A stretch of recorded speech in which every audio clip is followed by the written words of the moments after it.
தடவையா அத்தை வந்து இது கூட உனக்கு செய்ய தெரியாதான்னு சத்தம் போட்டாங்க. அது எனக்கு ரொம்ப சங்கடமா போச்சு.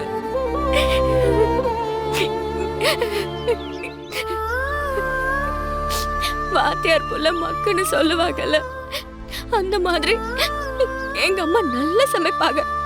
ஆனா எனக்கு தான் அது சுத்தமா வரவே மாட்டேங்குது. பாட்டி சொன்ன மாதிரி பாய்க்கு ருசியா என்னால என்னைக்குமே சமைச்சு போட முடியாதுன்னு நினைக்கிறேன். அப்படி சொல்லாத தமிழ். நீ உண்மையா மெனக்கிட்டு ஒவ்வொன்னத்தையும் கத்துக்கிறல்ல, அப்போ கண்டிப்பா உன்னால இதை செய்ய முடியும். இல்லக்கா, மறுபடியும் சமையல தப்பு பண்ண என் மனசுல இருக்கிற நம்பிக்கை அத்து போச்சு. பேசாம எனக்கு சமையல் வராது, என்ன மன்னிச்சிருங்கன்னு பாட்டி கிட்ட போய் சொல்லிடலாம்னு நினைக்கிறேன். என்ன வாழ்க்கை முழுக்க நான் உப்பு போடாம சாப்பிடணும்னு சொல்லுவாங்க, அவ்வளவுதானே. பரவாயில்ல, நான் அப்படியே சாப்பிட்டுக்கிறேன். அப்படி சொல்லாத தமிழ். நீ யாருக்காக ஜெயிக்கிறியோ இல்லையோ, சேது ஐயாக்காக நீ நிச்சயமா இதுல ஜெயிக்கணும். என்ன பாக்குற?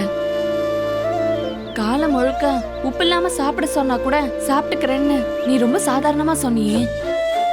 இந்த வீட்ல நீ மட்டும்தான் உப்பு இல்லாம சாப்பிட்டுட்டு இருக்கன்னு நினைக்கிறியா?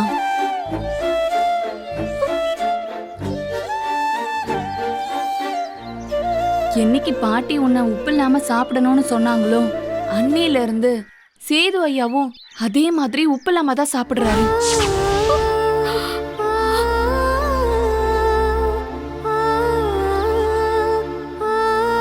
என்னக்கா சொல்றீங்க? ஆமா தமிழ், உனக்காக நான் தான் உப்பு போடாம 3 வேளையும் சமைக்கிறேன். நீ என்ன சாப்பிடுறியோ அதுதான் சேது ஐயா இன்னைக்கு வரைக்கும் சாப்பிட்டுட்டு இருக்காரு.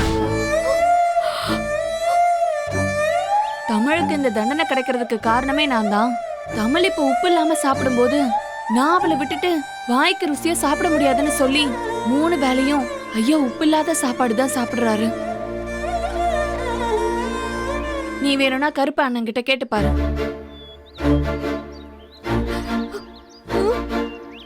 ஆமாமா,